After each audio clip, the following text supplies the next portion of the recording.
Assalamualaikum warahmatullahi wabarakatuh. Halo semuanya, kami kelompok 2 akan mempresentasikan materi subbab dari bab 1 tentang kasus pelanggaran hak asasi manusia. Sebelum memulai, saya akan memperkenalkan anggota kelompok 2. Ada Aljas Bunga absen 3, Alia Karima absen 4, Andini Alisanti absen 5, Rizky Maulana absen 29, dan Tito Dwi Cahyo absen 35. Selamat menyaksikan video kami. Yang pertama ada penyebab pelanggaran hak asasi manusia. Pelanggaran HAM disebabkan oleh faktor-faktor. Di antaranya itu ada faktor internal, yaitu dorongan untuk melakukan pelanggaran HAM yang berasal dari diri pelaku pelanggar HAM. Di antaranya yaitu sikap egois atau terlalu mementingkan diri sendiri, rendahnya kesadaran HAM, dan sikap tidak toleran. Faktor eksternal, yaitu faktor-faktor di luar diri manusia yang mendorong seseorang atau sekelompok orang melakukan pelanggaran HAM, di antaranya sebagai berikut. Yang pertama, penyalahgunaan kekuasaan. Yang kedua, ketidaktegasan aparat penegak hukum. Yang ketiga, penyalahgunaan teknologi. Dan yang terakhir, yang keempat, kesenjangan sosial dan ekonomi yang tinggi. 2. Kasus pelanggaran hak asasi manusia di Indonesia.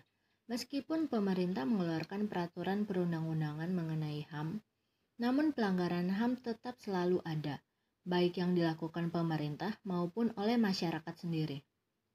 Pelanggaran-pelanggaran tersebut merupakan cerminan telah terjadi kelalaian atas pelaksanaan kewajiban asasi manusia.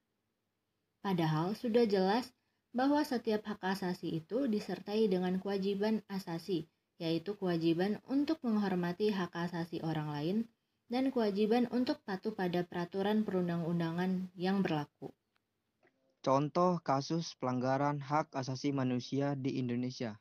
Yang pertama itu kerusuhan Tanjung Priok pada tanggal 12 September 1984.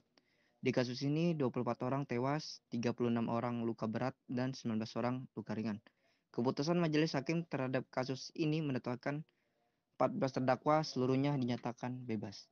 Yang kedua itu penyerbuan kantor Partai Demokrasi Indonesia pada tanggal 27 Juli 1996. Dalam kasus ini 5 orang tewas, 149 orang luka-luka, dan 23 orang hilang. Keputusan majelis hakim terhadap kasus ini menetapkan 4 terdakwa dinyatakan bebas dan 1 orang terdakwa divonis 2 bulan 10 hari.